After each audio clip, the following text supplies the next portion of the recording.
Football is the one sport on earth that can honestly say it belongs to everybody. The World Cup is supposed to be proof of that. So start with the simplest question there is: what does a ticket actually cost? FIFA's answer for 2026 is 4 tiers. Category 4, the cheapest seat in the house for the final, has a face value of $2,030. Category 1, the best seat in the house, has a face value of $6,370. Notice the phrase face value. That's doing a lot of work. Because for the first time in World Cup history, FIFA didn't set a price and stick to it. It built an algorithm, dynamic pricing, the same idea behind a rideshare app tripling your fare during a storm. The more people who want a ticket, the higher it climbs, in real time, on FIFA's own site. Between October 2025 and April 2026, that algorithm touched more than 90 of the tournament's 104 matches, pushing the 3 main ticket categories up by an average of 34%. By the knockout rounds, that $6,730 Category 1 final seat was selling above $10,000 at face value on FIFA's own platform before it ever reached a resale site. Then FIFA introduced a brand new top tier that didn't even exist when tickets first went on sale: Front Category 1, priced near $33,000. Read that again: not the resale price, not a scalper's price, FIFA's price. Somewhere in FIFA's press materials, there's a genuinely nice idea: a $60 supporter entry tier, reserved for verified traveling fans with a track record of following their national team through qualifiers. It's real. It's also capped at 10% of each federation's allocation, which works out to somewhere between 440 seats to 680 seats per team per match. Out of a stadium holding upward of 80,000 people, that's under 2% of the crowd. For everyone else, the entry-level, non-affiliated ticket starts at $120, and the algorithm can walk that up to $265 for a Category 3 or 4 seat on a high-demand night, before resale even enters the picture. Say you're an ordinary fan chasing that $120 ticket. You get exactly one fair shot, the random selection lottery, early in the sales cycle. Millions apply for a small pool of seats. The odds are single digits. Miss the lottery, and now you're competing in the open sales waves against bots. FIFA runs a queue waiting room to simulate a fair line. High-speed bots don't wait in it. They walk straight through it and clear the cheapest tickets within seconds of release. Here's the part that should make you angry: FIFA's own dynamic pricing is what makes this profitable for scalpers. Because leftover inventory gets more expensive as it sells down, a bot that bags a $120 ticket in the first 10 seconds can flip it hours later on StubHub or Viagogo for several times face value. And FIFA's own pricing engine is what inflated the gap they're cashing in on. For the biggest fixtures, the US opener, marquee European teams, any knockout match, get-in prices on resale sites jumped straight from face value into the $400 to $950 range. The average group stage ticket on the secondary market settled around $750. FIFA says tickets resold outside its own platform are invalid. However, FIFA has no real way to check 80,000 faces against 80,000 names at the gate. So resellers routinely list tickets they don't even own yet, betting their bots will deliver before kickoff. More often than not, it works. Now, overlay the map of who actually loves this sport onto the map of who can afford to watch it in person. They barely touch. The countries with the deepest football culture on earth, by participation, by passion, by identity, are concentrated in Africa, Asia, and Latin America. Median monthly income sits around $226 in Senegal, around $215 in Bangladesh, around $65 to $130 in Nigeria, stands at approximately $550 in Colombia, and $2,800 to $3,300 in South Korea. Do the arithmetic with FIFA's own numbers. A single Category 2 seat for a quarterfinal, $1,150. At a final ticket at $6,730, and you're asking a fan earning a typical Ghanaian wage to hand over more than 2 years of income before a flight, a hotel room, or a visa fee ever enters the conversation. For an American fan, that same ticket is less than a week's pay. Same seat, Same match, a completely different sentence. While all of that is happening to ordinary fans, FIFA is running a parallel tournament for people who never have to think about any of it. It's called the Hospitality Program, and it isn't sold through lotteries.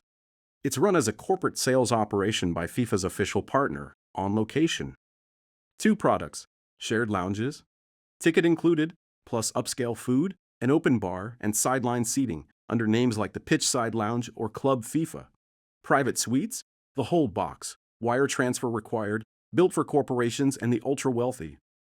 Shared lounge passes start around $1,500 to $2,500 a match and climb past $73,000 for a premium multi-match package. Entry-level private suites at group stage matches start at $16,000 to $20,000. Semi-final suites at Dallas Stadium start at $198,000. At Atlanta Stadium, the semifinal suite floor is even higher, $332,200 minimum. At the final, a single seat in the trophy lounge runs $32,500 to $35,000, depending on which of FIFA's two trophy lounge tiers you buy into. Yes, there are two: Trophy Lounge and Trophy Lounge Plus, because apparently one luxury option wasn't enough.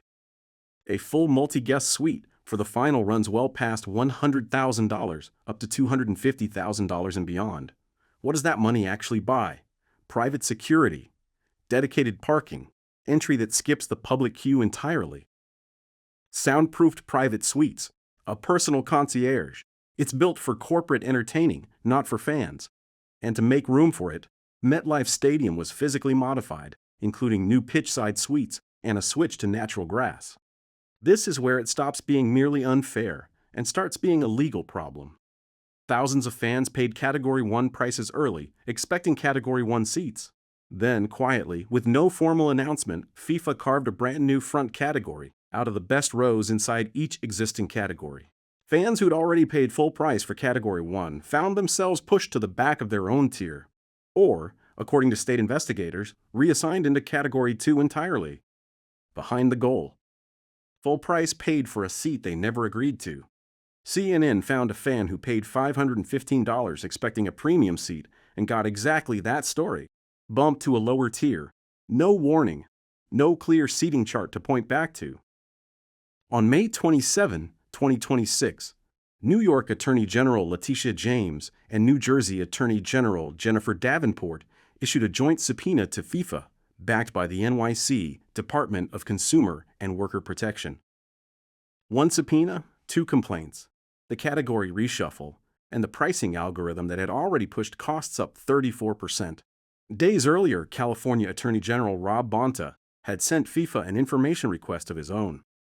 Across the Atlantic, Football Supporters Europe and the consumer group Euroconsumers had already filed a monopoly abuse complaint with the European Commission on March 24th, accusing FIFA of advertising $60 tickets that were never really available to the public, and of concealing exactly how its pricing algorithm worked. FIFA's response to all of it: no comment, citing its policy on active investigations. Its stated defense, when pressed previously, is that dynamic pricing is a standard commercial practice that keeps profit inside the sport. Here's why FIFA can shrug off a multi-state investigation. The math works in its favor by a wide enough margin to absorb it.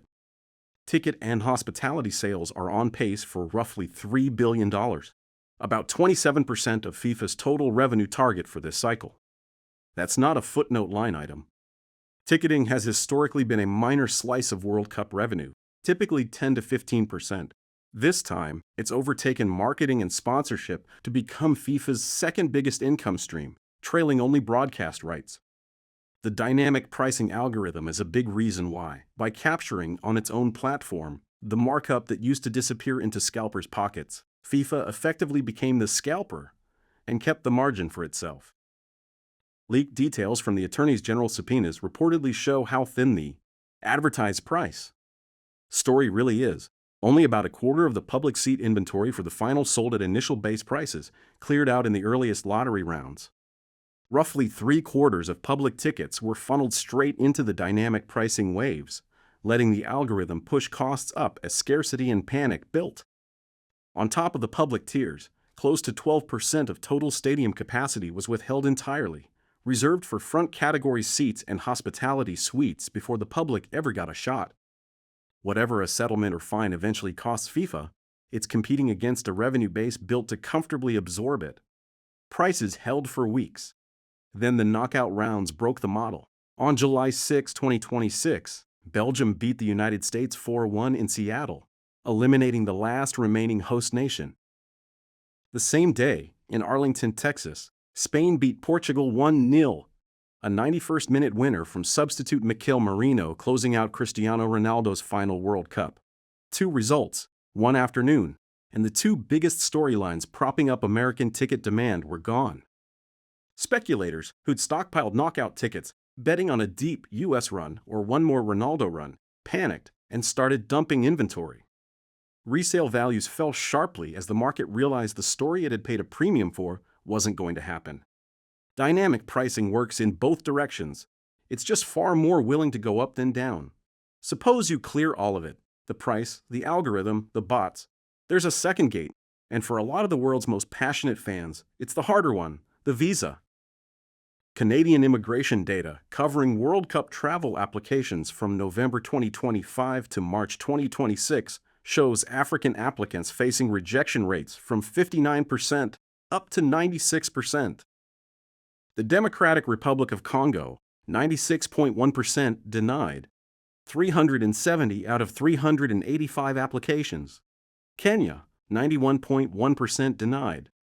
Ghana, one of the continent's genuine football powerhouses, 89.3% denied, 1,540 out of 1,725 applications turned away. U.S. visa data shows the same pattern. Sub-Saharan African applicants facing denial rates from roughly 30% to over 60%. Somewhere in FIFA's host city agreements, the word accessible appears 14 times.